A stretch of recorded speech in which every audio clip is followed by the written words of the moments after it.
right, welcome everyone to the Recovery First podcast. I'm your host, Mike Todd. We are live at the Ascom Studios in Greenville, South Carolina. Tonight's show is brought to you by the South Carolina Recovery Housing Association.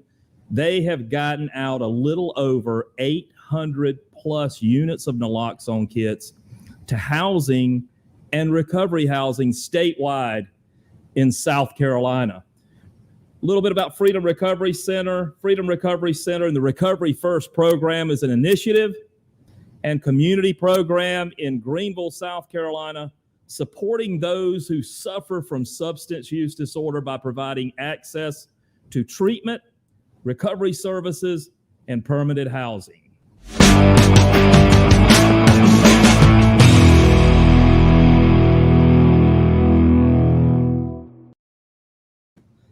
All right, we've got a lot of local events coming up. August is Overdose Awareness, and then we roll into September. It's Recovery Month. So we want to talk about one very, very, very important event coming up. As a matter of fact, we're going to meet these folks a little bit later. I'm so excited. All right, I'm not meeting them, but maybe you folks are going to meet them. But so we have the second annual Jessica's Walk for Overdose, and that will be Friday, August 27th. We will meet at Pizza Bergamo in downtown Greenville and walk to Falls Park. I will be there with my bullhorn. I was there with my bullhorn last year. We had a little over 100 people there last year, and we want to sincerely thank the Stepp family for organizing this event. We're going to talk to them a little bit later. So Favor Mini Golf is Sunday, August 15th at 6 p.m. For more details, contact our good friend Michael Crouch or Lee Huckins. That's the Favor Oconee County Favor, 864-280-5579. But contact us if you want some more information about this. And then our good friends at the Catawba Nation will be having a recovery event September 11th. That's Recovery Month. I love the name of this. It's the Catawba River Ramble for Recovery. Again, it's September 11th. It starts at 8 a.m. And this is going to be a kayak race. And we'd also, while we're doing this, we want to give a big shout out to the recovery warriors with the Catawba Nation. So the Jessie May Harm Reduction Bus will be moving to a new location. It will be at the old Save More parking lot. That is on Wade Hampton Boulevard. It's kind of in the Motel 6 area. It's from 5 to 7 p.m. on Friday. They will be out there giving out naloxone, clean syringes, spreading love, showing dignity to drug users within the community, and of course, spreading the hope of recovery. If you want to volunteer, you can reach them at challengesinc.org. I want to say this. I need to get this updated. I don't mind saying this because it is changing so rapidly. Last week, we reported 412 overdoses. As we have Kris on a little bit later, maybe he can update us on that if it's possible, because I know that number went up. And so the Phoenix Center, we finally got this information. They got it together. The Phoenix Center will have a rally for recovery. So this is Greenville's first Rally for Recovery. It is September 26th at 3:30. It's going to be at 975 Fort Hills Road in Greenville. We'll definitely be talking more about this. Maybe we can have some guests on that are involved with that event. So we at the Recovery First podcast would like to make the recovery community aware of the 1-800 South Carolina Recovery Housing Support Hotline. If you or someone you know is being abused, neglected, or exploited, you can confidentially report this at, and it's up on the screen, 1-800-396-7919. That's 1-800-396-7919. We want to remind everyone to contact, that's something else. But, and now, without ado, we're going to have our guests, Kris and Rose Stepp.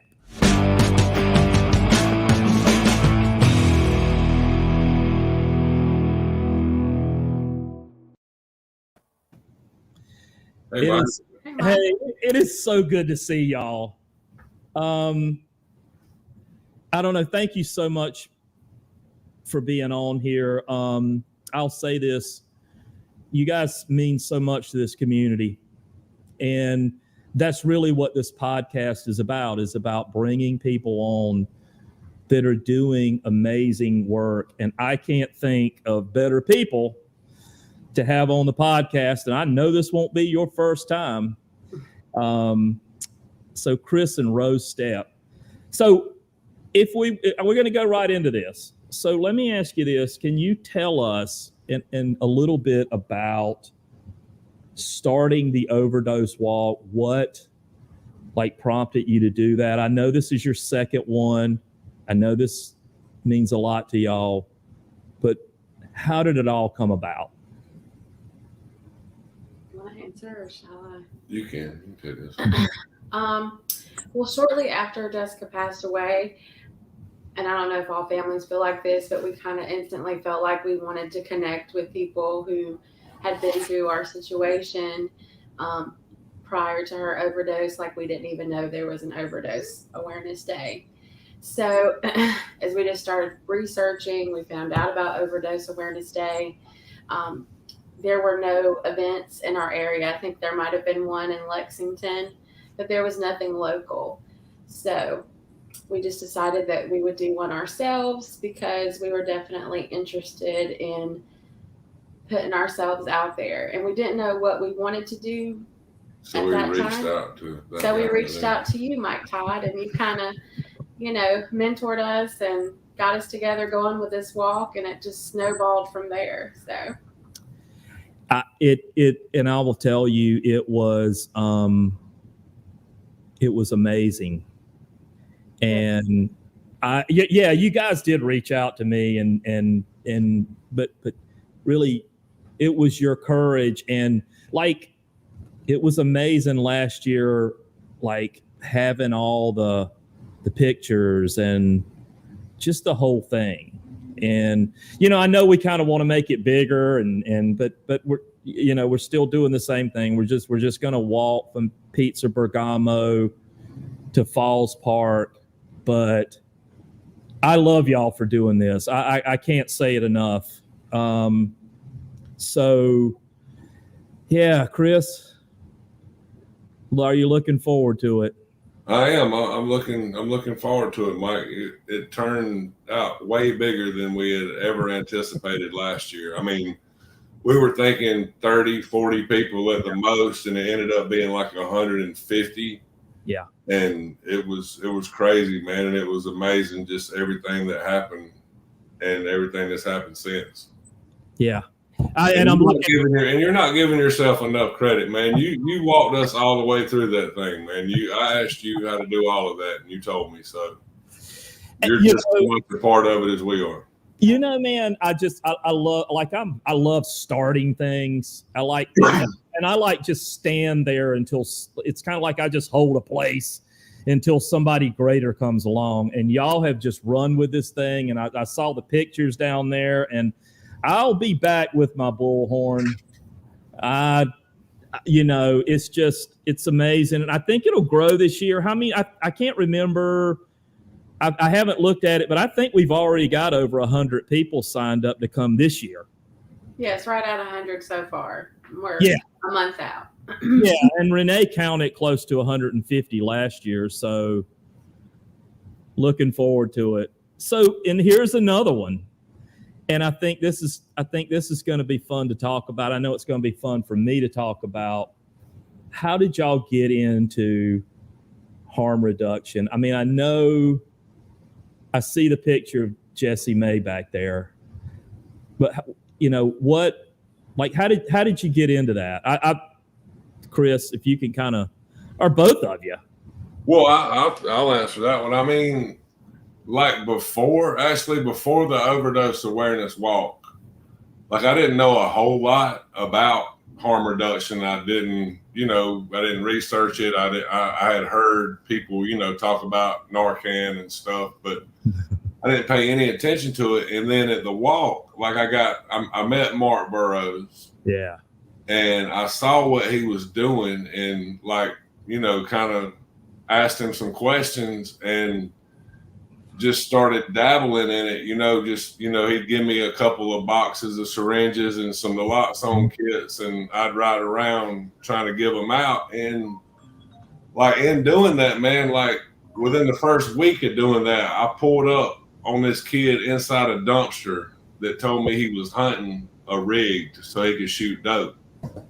And that just kind of sealed the deal right there, man. I was like, there's no way I'm going to let these people do this if I can help it. I mean, they're going to, it's a necessity, man. And it's been happening around here, but I feel like we needed somebody with all the time on their hands that I have to really get it jumping, man. And it's taken off, and I wouldn't have it any other way, man.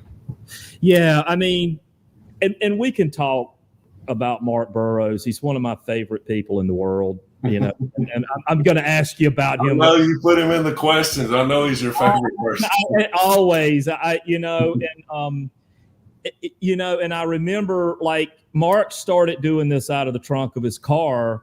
Kris started doing it out the trunk of his car. I kind of was fumbling back there, but I was getting ready to mention community naloxone. So Freedom Recovery Center was getting community naloxone from the state, which is wonderful. Thank you, Deotis. They have done an amazing job, with that project and getting that out. And you would come by my house and we'd load your trunk up, and then socks and Narcan. Socks and Narcan. And then we got this Clinton grant, direct relief, the Recovery Advocacy Project. It was like this, and now, like I saw your garage is full of naloxone, and it's crazy. It's like we went from working like out of our trunks to like we've got a garage full, and now we've got the Jessie May harm reduction bus, which is big things happening, man, and it just took off. It did. It's still going. It's still going. It's going to get bigger. And I mean, all of that naloxone that we got out to recovery housing that we mailed out and took and everything else. I mean, it has been an amazing. And I don't know if do you have, like, I don't have the right number of overdose reversals. And let me explain that to like our audience. So these are just, when we talk about 400 and something naloxone reversals, those are just people that call and say, hey, we had a reversal and I want to get another kit. You're not getting all of the reports. So I think I had it like, it's at 400 and something. It's at 420. I figured you would know. And that's a perfect number for a celebration, right? That's right, brother. Hey, but listen, it was at like 414 last week because I'm Monday. Gonna make like Monday. So we've had like 6 reversals. I want people to kind of wrap their head around the work. Y'all, that's 6 people's lives saved because I'm going to tell you about this couple, okay? And it's awesome because Rose, like, she's putting together the kits. Kris is hitting the street. He's got the bus rolling. I want to say this, and I know how important this is to y'all because I talked to Mark today, and I'm going to go ahead and go here. I don't care. So I talked to Mark today, and we are getting some pushback in Greenville, South Carolina. But I'm going to tell you something. We have a platform. And we are growing, and they may push us, but we're going to push them back. okay? And we're going to push him back hard because I know how important this is. And I'm going to tell you something. Drug users do not deserve to die. Exactly. That's just the bottom line. And I'm going to say this. Before I found recovery, I was a drug user. And I want to say this real quick. I saw a picture today, and I haven't seen him in years, a guy by the name of Bill O. And I got emotional when somebody sent me this picture because I have not seen a picture or anything of him for years. He went back out years ago, but and I haven't seen him. But had it not been for that guy, I was getting back in my car. I was in a parking lot. I was getting ready to go I was like, I'm not going to this meeting. I'm going to go kill myself. I mean, I'm done. I'm tired of living this way. And he said, "Hey, where are you going?" And he just struck up a conversation with me. And I told him that I was just ashamed. I didn't want to walk in that meeting. And he says, "I'll walk with you." Now, we didn't have harm reduction back then. But what Bill O did for me was harm reduction. Because because it was a Sunday. I think it's October 21st, 1990. I'm old. And but he met, it was Sunday. I had been using all weekend, sick, tired, giving up. I really had only seen one way out. And this man said to me, "Let me just walk in with you." And I don't think people understand that I get it. It's about giving out naloxone and it's about giving out clean syringes and all that. But you're talking what you guys do, what we do, is we connect to people who have not been connected to in a long time. And I didn't mean to get on that rant because Mark got me wound up today. But do you see that, Kris and Rose? 100%. Yeah. 100%, man. I mean, you can tell that the people aren't used to being talked to, I mean, like a person anyway. Because, I mean, a lot of them just like to sit and have a conversation about nothing. You can tell that they haven't got to talk to somebody in a long time. And if somebody listening to them, it means a lot to them. And that's something I was talking to Mark about too. Like, in what we do, like, as intimate as it is, like giving them syringes and things like that without, wanting anything back or giving any judgment, it builds rapport pretty quick and it builds trust pretty quick. And it also for me anyway, like I have to be careful not to get too attached to the people because, I mean, I've had some of them that died, and it hurt. Yeah. But it's just, meeting them where they're at and just talking to them, just listening to them, and most people treat them like they're not even humans. Like they walk by them and look at them weird and say mean stuff. It's just as simple as being nice to people. And I'm going to go here. It's a little personal, but so my son is in Los Angeles and he lives homeless in Los Angeles and struggles. And I think about that a lot. I don't know. And you know that, what it's like, we've talked about it, where there are just days and nights where I'm like, gosh, it's so hard. I will tell you, we heard his grandmother called and she heard from him, but it's been about a month since we heard from him. And we were like, but so I can't say it enough. I'm so proud to have y'all on here. And we love you, man. We do love you. I love y'all too. Kris and Rose, I actually want to jump in here real quick. Watch out, the producers coming in. I have a question. So when this first started with the Jessie May harm reduction bus here in Greenville, how much initial pushback did you get? Now, Mike mentioned earlier today that, over here by Wade Hampton, there's a little pushback. But I mean, what was the overall consensus that you were getting from the community? Was it supportive or was it mixed? Can you talk a little bit about that? So, I can. We as far as setting up and handing out supplies out of the bus, we haven't had any pushback. We found a spot to do it, and the guy that owned the spot got in touch with us and said that they were putting a car lot there, so we were able to move like right next door to a store parking lot, and no pushback at all. But we moved to a different location this past week, and somebody that does Food Not Bombs, that does some stuff with us, put out some flyers that they're awesome, but they put out some flyers on the doors of the stores in that parking lot that they didn't really like, because it said we were going to give out syringes and things. So we can't do it there. So we moved across the street. That's why we're at the Save More this week. But Hughes Property said that if we did go there, they were going to call the police on us, and we just didn't want to do all of that. But that pushback, and next door to my house is a church, and that's where I was parking the bus, in their parking lot. They have a big parking lot. They're only there 2 days a week, and I had tried to get in touch with somebody and ask them, and to no avail.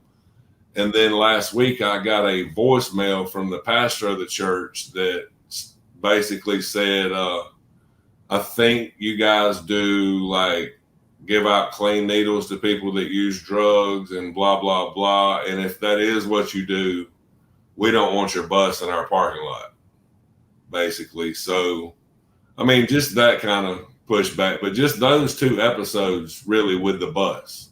So how do we change that perception right there? I mean, naturally getting a voicemail like that, I can see both sides of what we're doing here. I can see the other side from that perspective, but at the same way, I can see, from us, our side as far as trying to get the word out about harm reduction.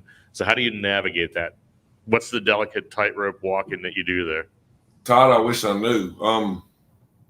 What I've found, though, is that people that have that mindset, after you initially try to explain to them what you're doing and make it make sense, where they can understand that. Like I tell them, I don't give people needles to use drugs with. I give people clean needles to use drugs with, because they're going to use drugs anyway, and it stops a lot of disease. And try to explain what harm reduction is, but they still don't get it. And people with that mindset, like, I've learned to just move on, just like not even try to because they love to argue. And there's no argument. I mean, for me, it's bottom line, it's essential. If you don't like what I'm doing, then okay, I won't do it in your parking lot, but I'm going to keep doing it. And I'm watching Austin, our next guest. He's taking all this in. I was it is amazing, isn't it? I mean, that. Like, people don't understand how much of their tax dollars that they bitch about having to pay for all of this stuff pays for people to have 6-week stays in the hospital with enterocolitis or whatever, and whatever it's called. Like, I know that I'm spelling parentheses, but Jessica had that, like, and it's a 6-week in hospital stay with super expensive antibiotics. And if someone's on Medicaid, like, they're bitching about this and that and having to pay these taxes, and drug users and stuff, but won't let them have clean supplies. Hey, Kris, I want to mention this too. New Life Church. They've got I don't know Ronnie's last name, but Pastor Ronnie. They are really coming around, like, they're interested in community naloxone. They are cool with you parking the bus out there and handing out supplies. I've talked to them. And the reason is because Pastor Ronnie has done so many funerals. And if you know where New Life is right across from West Side. It's over on the West Side where we really we've got supplies out there up around the White Horse Road area, Blue Ridge, in that area right there. But we'll get connected with them. Maybe we'll have them on the show because they're one of the few churches. Because I'll say this, I've like talked to some churches and asked them, like, hey, can we train naloxone? Can we help you get community distributorship? All that stuff. And this is going to just real quick an opportunity to say this. This is IM naloxone. Comes in a vial, has a syringe. There seems to be a lot of stigma about this in South Carolina. Of course, it comes in the nasal, okay? But it is absolutely legal to possess and give out intramuscular naloxone in South Carolina. Let me make that perfectly clear. Absolutely 100% legal. We've even had pushback from organizations for giving this out to recovery housing. IM naloxone. Now, let me, and Kris, you can kind of vouch for this. The reason this is so important is because it is much cheaper to get this than it is this. We had 93,000 overdoses nationwide, okay? We got to get past, and I'm going to tell you something. I've gotten to the point where I just don't care what people think anymore. I think y'all are there too. Like I'm going to hand. That's 93,000 deaths, though. There was way more overdoses. So that's right. Way more overdoses. Those are deaths. Yeah. So, I mean, it's to the point where, you know what? I don't care. I mean, I get it. I've had the pushback. I've had the hate mail. I've had the whatever it is for us giving this out. And that goes to my last question. Like, Mark Burroughs, he really paved the way on this because there was so much stigma around it. And he actually got an attorney, a pro bono attorney. And it was because this was actually written into our South Carolina legislation that this was legal, but it was the stigma that was keeping us from handing this out. So, but the point I'm trying to make, it was written into legislation, and finally, our state agency, DeOtis, I guess they talked to Mark and said, okay, and y'all know this story. We're going to give you the community distributorship. So he gives out the nasal, but the reason we give this out is because we can afford. We have a garage full of it coming from the Stepp family house. I don't give a damn. You can park the bus in my yard if you want to. My neighbors ain't gonna say a damn thing to me. I got a bullhorn. But what's it like to work with Mark Burroughs? I mean, I know what it's like to me, but what kind of impact has he had on y'all's lives? I mean, I don't know how to put it into words. I mean, he's the reason that Challenges Inc. exists, first of all, right? Because he started it. I mean, he pioneered syringe exchange in South Carolina. He sure did. I think we've got a new one that's moved to Myrtle Beach from Philly that's doing it now, which is super awesome. But like he pioneered it in the state, right? And we're trying to break all the stigma from it. He's a hell of a mentor. Like I didn't know anything about this coming into it. I was trying to package up crazy looking stuff and hand it out. He showed me how to do this, told me how to talk to people. And he's just been a mentor to me is I guess the best word. The thing I love about him is he doesn't wait for anybody or anything. Right. He sees a need in this community and he just does it. I remember a few years ago, and I was like, who is this guy?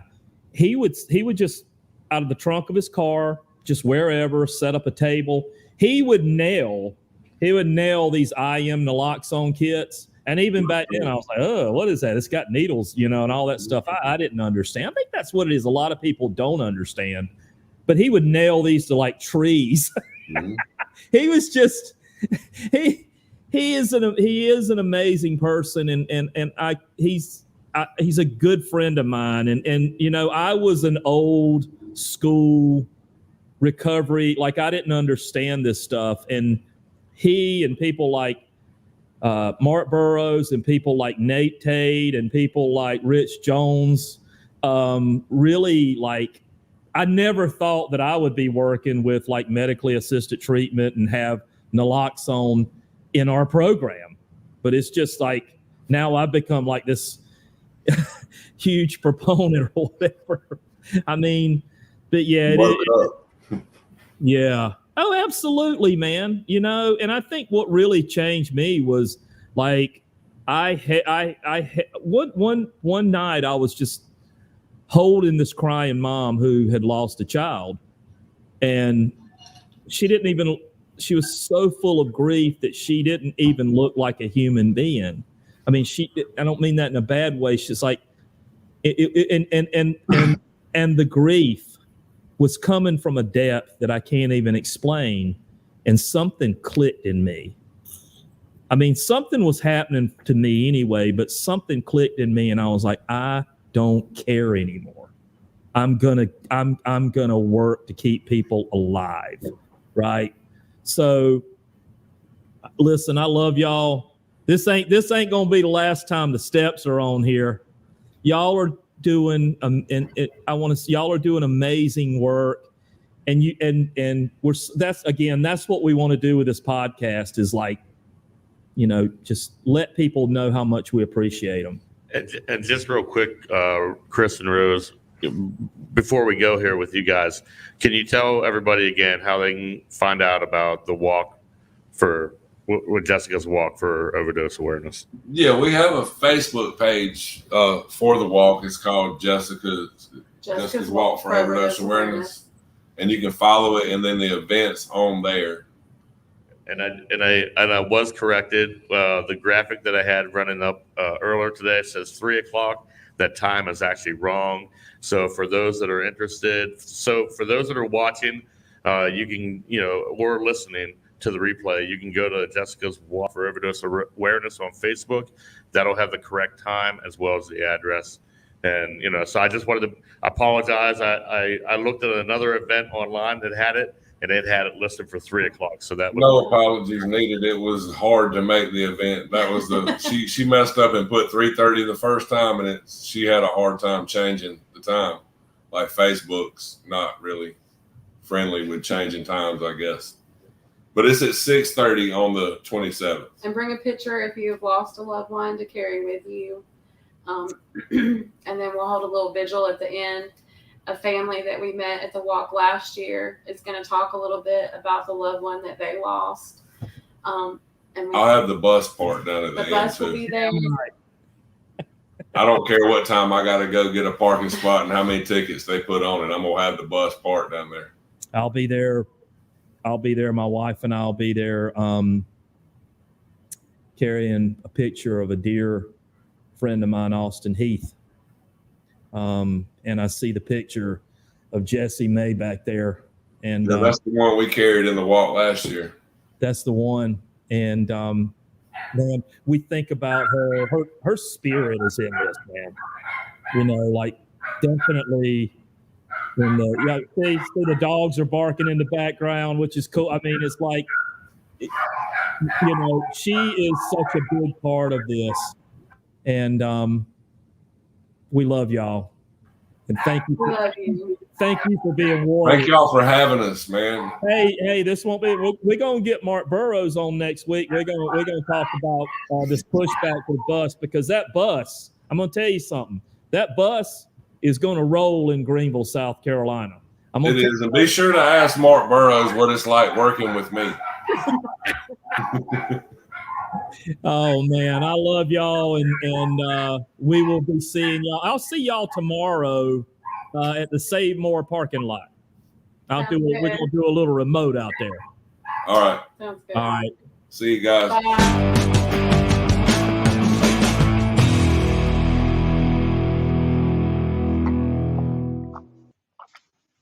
Oh man, Austin, dude, were you taking that all in?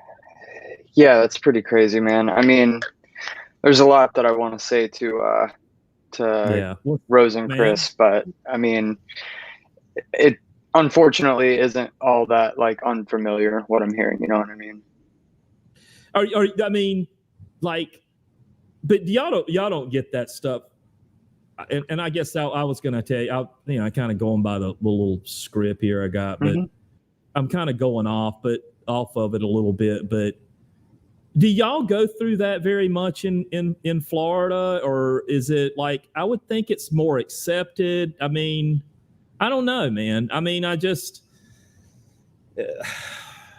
it a little different in Florida? It is now, to an extent. I mean, we definitely went through it as far as naloxone and Narcan go, like 3 years ago, 4 years ago. Like when that first started, people were uncomfortable with it, just like it sounds like, they are up there right now. And when, we started officially, legally distributing syringes, there was a lot of pushback. Like when the news story came out, like there was all sorts of Facebook posts about it and crazy comments like, we're going to turn Palm Beach County into San Francisco or LA. Like that was one thing we were hearing a lot. Obviously they weren't aware that like, me and another person or two were already like distributing syringes from our trunks, like kind of in a underground gray area way. It's just now that it's out in the open and legal, we had pushback from that for sure. So Austin, I guess you've been doing this I heard you say you did it out of your trunk, man. You remind me of our guy Mark Burrows, who is just so you started doing it out of your trunk too? Like let me ask you this real quick. Like, did you start doing this when like syringe exchange and all this was still, I guess you could say, illegal in Florida? Yeah.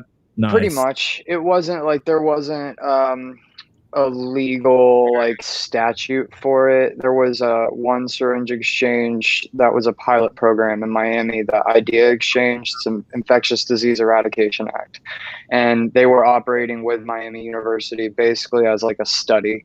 And they did have a statute for Miami-Dade specifically.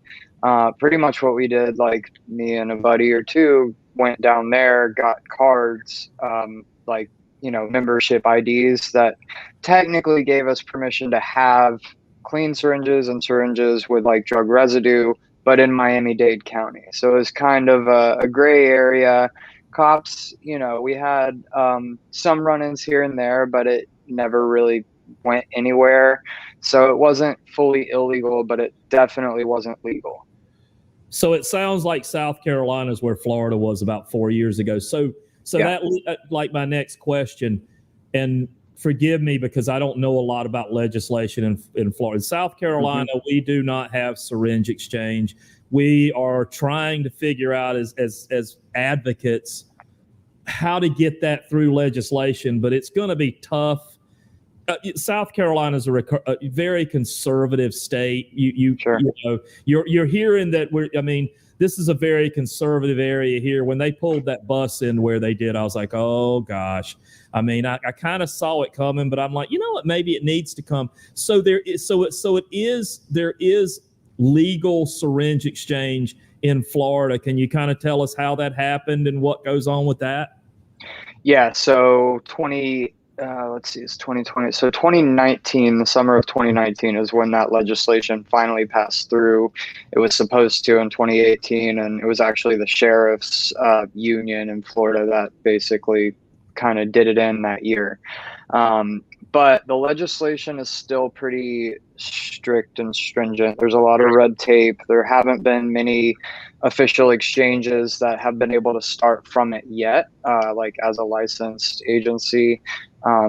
Actually, we're not allowed to, according to the legislation, you can't use public funds for syringe exchange programs. So all our funding has to come from private grants, that kind of thing.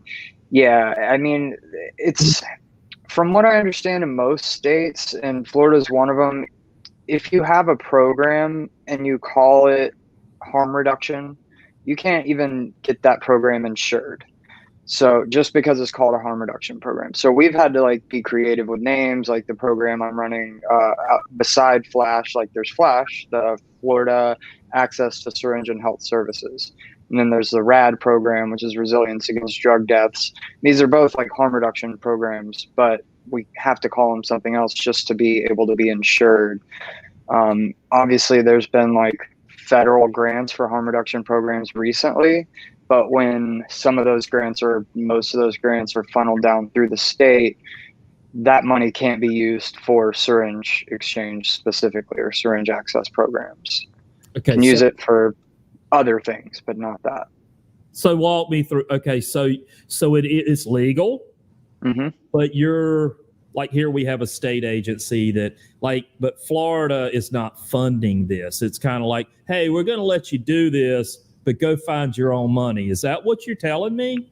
Exactly. Like with our Narcan distribution program, we get the Narcan from Department of Children and Families, from DCF. It's through like a funded program that is state funded. When it comes to syringe access, I mean, it's very strict. Like, it doesn't matter if there's like a state funded agency that wanted to support us. The way it's written or interpreted right now, there's just no state funds that can go to it. So everything like the flash bus, just like our bus, the Jessie May our bus was donated by our county agency, which is a wonderful Phoenix Center. Thank you so much for donating that bus. But it's like, it needs gas. And I guess same thing with the flash bus. I mean, like, y'all are out here because I go through the same thing with housing, man. Like, housing is not funded in South Carolina. So I'm out here just like trying to figure out how to keep everything afloat. So it just, I'm taking all this in. Like, I thought you were probably going to come in here and tell me how the state of Florida was like 100% on board at helping you guys. Like, yeah, I know. I wish I could. I mean, like the laws on exchange rate, very strict on 1-for-1, like in terms of like how it's technically written. If somebody gives me 3 syringes, I can only give them 3. So it seems like a lot of the things, and I think this is probably true for a lot of maybe more conservative states like in the South, because Florida, our area, Palm Beach County, Broward, Miami-Dade, is definitely more liberal in terms of like funding and resources, but most of Florida is not. So it's similar in that we kind of tend to, it seems like we like to implement things to say that we're implementing them, but not necessarily do it in the most effective way. So we're going to decrease funding. The studies are pretty clear on exchange rate. Like, the real reduction of infectious disease comes at 150% to 200% exchange rate. So you give me 5, I give you 10, 7.5 to 10. So I give you 1.5 times whatever you give me. That's really where it happens in infectious disease reduction. And the studies the data's there, but it's still very strict, 1-for-1, just because of perception on people having access to safe supplies. You gave me an idea though, and I've said this within the advocacy community, like with Recovery Advocacy Project South Carolina and stuff. We've had these conversations, like, how in the world? But you said something back there that really, you said the Sheriff's Association got on board. Is that correct? From what they didn't object this last time. 2000, right. So when it finally passed, maybe they did, but it didn't pull enough weight. But the year prior, they were the ones who kind of ended up blocking it. We have had issues with Palm Beach County sheriffs not acknowledging or accepting our cards, like our membership to the exchange program cards. It's a legal document. A state statute supports it, but people are still getting ticketed or, arrested for paraphernalia charges. They should be thrown out. We're, still in the process of advocating and trying to work with the sheriff's department, but, they don't carry Narcan. They don't carry naloxone. It's our share. Yeah, I know. They look at it as a liability. Our sheriff looks at it as a liability. They say that the response times for EMTs are fast enough, which I say is crazy because at any given moment there's a cop like 2 minutes away, and an ambulance obviously has to make the trek wherever they are.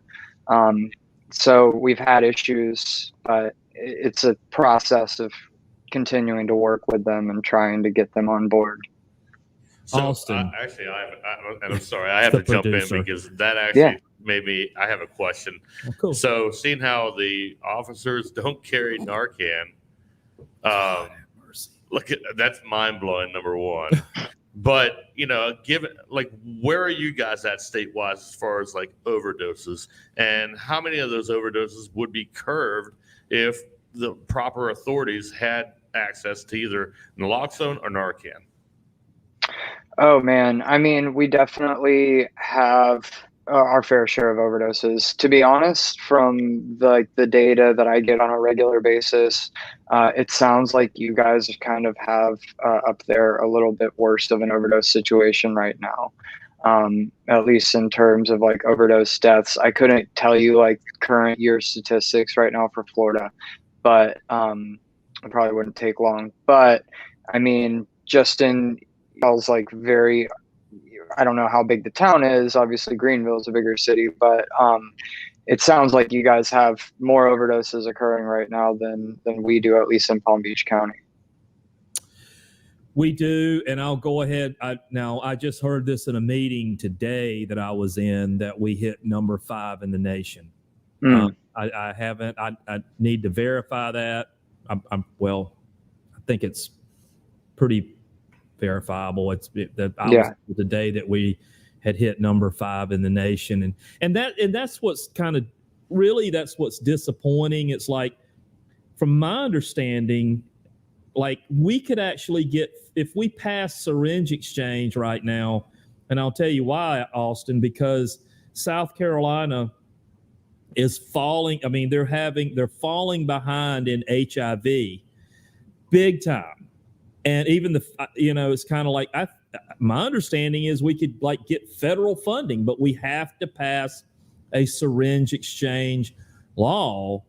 So I don't know. I mean, it's like, I can't believe the challenge. Like, I cannot believe this. I'm listening to Kris and Rose Stepp, and I'm listening to you, and I'm just going to tell you this, man. Keep rocking, man. Austin, keep doing what you're doing, and Kris and Rose, you guys keep doing what you're doing. We are going to keep doing what we're doing because, again, drug users don't deserve to die. Drug users, when met with dignity, are these things, Austin. They're 5 times more likely to seek treatment and help.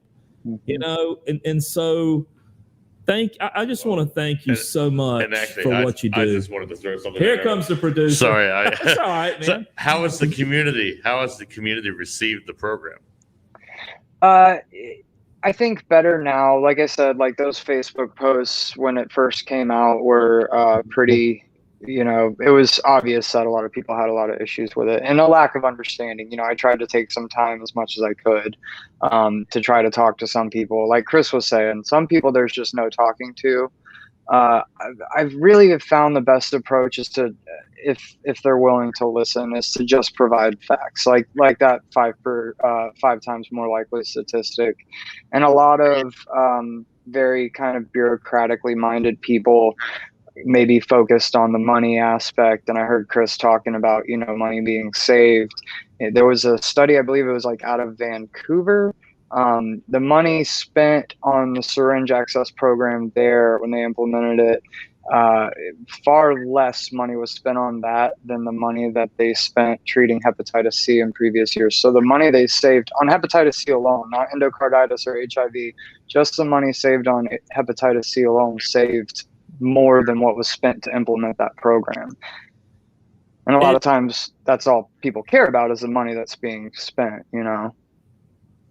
It really is such a lack of education. I know that, and I'll say this, like I grew up in an anonymous program, okay? And when I became an advocate for this when my heart changed, and I remember how I was. I mean, you know, I never were they going to be able to take MAT and come to our program, or, you know, but yeah, I mean, it's just when I became an advocate for this, I can tell you, I've had friends that I grew up in this anonymous program for years. It treated me different, sent me some hate mail. And, I mean, but I don't care. You know, I'm getting old, man. I just don't care what people think anymore. I'm just like, I just see a need and I just go, you know. And I maybe I got that from my good friend Mark Burrows, and young folks like yourself, man. And I want to say, like, young folks like yourself that have taught this old man a lot and changed his heart, you know, and because you know what I want for my son, and I mentioned him earlier, and he struggles, and he's in Los Angeles. Like, I'm not gonna get into how he got there, but he's there. He lives on the street, and what I want him to do is I just want him to live. I just want him to live, man. You know, that's what I want. And so I just want to thank you so much. It's so nice meeting you, man, and hearing about Florida. I mean, I'm kind of like blown away. I'll have to say that. Like I'm still kind of taking this all in. But thank you so much. You know, but real quick, I got just a couple more questions, Sure. Kind of on my iPad here. But where do you see harm reduction nationwide? Do you think maybe there's going to be a shift through the country? I mean, I don't know. Do you see something happening there? I do. I mean, there's definitely a trend. Then things tend to kind of move a little more slowly in this country, and it's just the way it is, and every state kind of does its own thing. So as a matter of how fast things will happen, but there's definitely a positive trend. Things are getting more accepted, and it's a result of just, it has to be. So many people are dying, and I mean, the life expectancy's dropped, and that's almost solely because of drug overdoses and some suicides, but you can't be avoided. I'd love to see safe consumption sites down the road. Realistically, safe supply, full legalization of all substances. Yeah. But criminalization, man, absolutely. Yeah. Yeah, absolutely. And I mean, because if this is in fact, you know, a healthcare issue, if this is a disease, I don't understand what the question is. And I hear people say that out of one, well, it's a disease and this. I mean, but it's kind of like they pee down my leg and tell me that it's just like, right, it ain't, you know what I mean? It's just, I don't get, like, it shouldn't even be an issue to hand out clean syringes and that, but real quick before you go off, are you concerned? I saw some things coming through the news today. Are you concerned? I'm a little concerned about this when I saw it, about a shortage of naloxone nationwide. Do you think we're in for something here?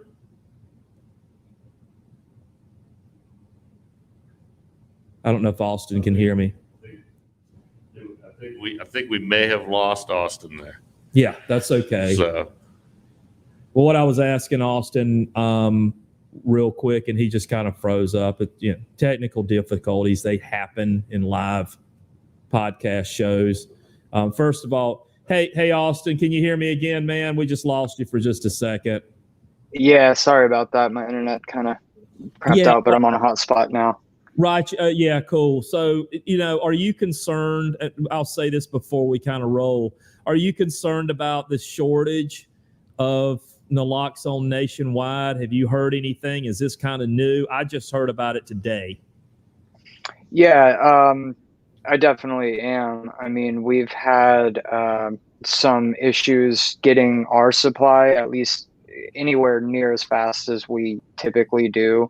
I'm just trying to take steps to order like well ahead of time. There's a specific number I usually order at, and I'm ordering at like double that. Right. I don't know why or how there's a shortage. I wish there was a little more information available on it, but it's definitely a concern. I think maybe looking for other means, if it's a shortage of Narcan or if it's a shortage of IM Narcan, naloxone. I mean, expired doses are everywhere. So I'm trying to stay optimistic in terms of that, because when we can't get, our regular shipment, we are able to get expired doses, which, Well, that brings up a question for me. Sorry, I didn't mean to cut you off. But no, yeah. I mean, we've gone through the toilet paper shortage. We've gone through the gas shortage on the East Coast here. So do you expect to see the same run from recovery organizations like you've seen with consumer products with the consumer base? Do you think it'll be the same thing for Narcan if there's a shortage of it, like they're saying? I don't. You mean like people like buying, like going out and trying to get as much as they can? Yeah. Is that what you mean? Yeah. As far as hoarding, because we've seen it with like the basic items. This is obviously a life-saving item. Do you think we'll see the same knee-jerk reaction within the recovery space?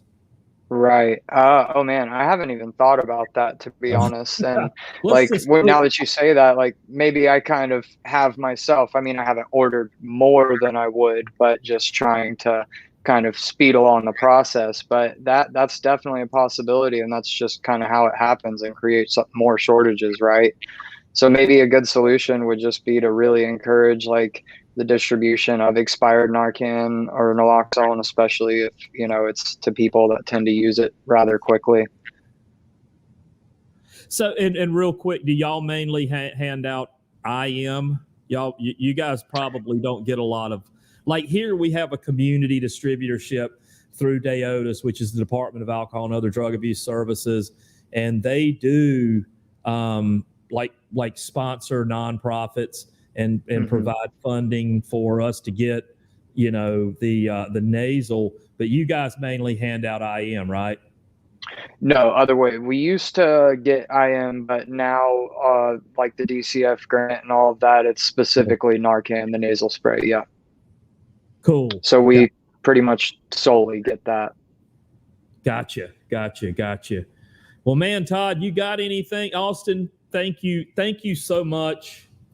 Yeah, thank you guys. Yeah, and we'll be talking to you more. You're our Florida go-to guy now, and keep going with the flash bus. Keep doing what you're doing. I know how it is to have to raise money and beg and do. I mean, just keep doing it, man, because you are making such a difference. And it's people like you that we just want to have on here, and just really appreciate it so much. Yeah, absolutely, man. I'd love to come on again. I really appreciate what you guys are doing. Kris and Rose, thank you so much for what you're doing. It sounds like you're making a really big difference, and don't let any, pushback get you discouraged. Things change. It just takes time. Dig it. We have got to encourage each other. And so listen, thanks everybody so much for tuning in to the Recovery First podcast. We'll see you next week. Take us out, Todd Widows and Ask 'em Studios.